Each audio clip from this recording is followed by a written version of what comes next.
agradezco también a los compañeros que me antecedieron, porque varias de los planteamientos y de la información que nos proporcionaron me van a permitir ser más ágil en mi propia presentación, dada la contundencia de los datos del compañero Cáceres y del compañero anterior. Quiero dedicar mi presentación a los mineros de Cananea, al conjunto de los mineros que están en lucha, y por supuesto al Sindicato Mexicano de Electricistas y en particular a los y las compañeras en huelga de hambre. El tema que me tocó, bueno, lo vieron en la lámina anterior, la situación de los trabajadores en México. Como puede ser obvio, pues no está en el título el asunto de la crisis. Pero creo que es obligado retomar este asunto de la crisis, cuando menos por dos tipos de elementos. En primer lugar, en su dimensión política. No voy a meterme a desarrollar ni a plantear los motivos, las causas de la crisis, sino simplemente recuperar su dimensión política y en dos dimensiones, la segunda de ellas derivada de la primera. Como está expresado en esta lámina, las crisis del capital son inevitables. Para el caso de México, incluso hay quienes dicen que estamos en crisis permanente. La última crisis ya de orden mundial, pues fue una más de las que ya estaban presentes en nuestro país, y hemos vivido crisis periódicas dentro del sistema capitalista, y bueno, hay una serie de planteamientos que demuestran su inevitabilidad. Pero al contrario de lo que algunos señalarían, el sistema capitalista no se derrumba por sí solo, por muy profunda que sea su crisis. Es decir, no son insalvables. La burguesía, efectivamente, tiene posibilidades de recomponerse, de plantear nuevos esquemas para la extracción de plusvalía, en general, para los nuevos esquemas de explotación del trabajo, de los trabajadores, para salir de la crisis, plantear nuevos modelos de explotación dentro del propio capitalismo, pasando a una etapa distinta. De tal manera que la cuestión, tenemos un doble problema. ¿Cuál es la salida a la crisis que está planteando el capital? Y junto con eso, ¿cuál es la salida a la crisis que puede plantear la clase trabajadora? Pero además, después de la salida a la crisis, ¿cuál es el tipo de sistema que debería estar funcionando una vez que se saliera de esa crisis? Que son dos cosas distintas. Pero en concreto, una vez que todavía estamos en una situación de crisis, y no solamente en nuestro país, algunos países han planteado paliativos, salidas transitorias a la crisis, pero todavía se mantiene.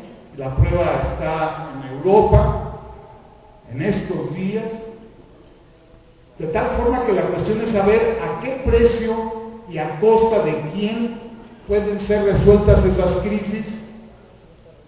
Y esa respuesta a esta pregunta implícita no pertenece necesariamente a un análisis de tipo económico, sino, como ya bien se dijo por los compañeros que antecedieron, es un asunto político, es un problema de lucha de clases y en ese sentido de los actores fundamentales que participamos en la lucha de clases. Y eso pues me permite justamente pasar a proporcionar algunos datos básicos de la situación de la clase trabajadora, actor que debería ser fundamental en esta lucha de clases que se reconoce como el elemento político clave de este asunto. Entonces, el dar datos de tipo económico o de tipo político sobre la clase trabajadora tiene esa gran importancia, la posibilidad, repito, la posibilidad de poder plantear su alternativa a la crisis y enseguida o junto con eso, si se quiere, ahí podrá haber debates, cuál es su planteamiento para la construcción de un nuevo tipo de Estado que en la actualidad debe ser planteado en términos no solamente nacionales, sino en términos incluso regionales, si no es que globales o mundiales. Entonces, datos básicos, adelante por favor, una rápida comparación del salario, esta brecha que observan, pues es justamente la diferencia que se construye de 1993 al 2010 entre el índice de precios al consumidor, que podríamos de alguna manera asimilar con lo que ya se mencionó en términos de la canasta básica, ¿sí?, que tiene este tipo de comportamiento, y el salario mínimo. Nos vamos. Para abundar aquí, pues pueden percibir de manera perfectamente clara, incluso pueden ubicar los años. Por acá de estar en 1982 como año que casi todo el mundo señalamos, ubicamos como el año de inicio del neoliberalismo, pero pues ya teníamos desde antes alguna caída. Este es el comportamiento que ha seguido con los años en el neoliberalismo, el salario mínimo real, 64 a 2010. Adelante.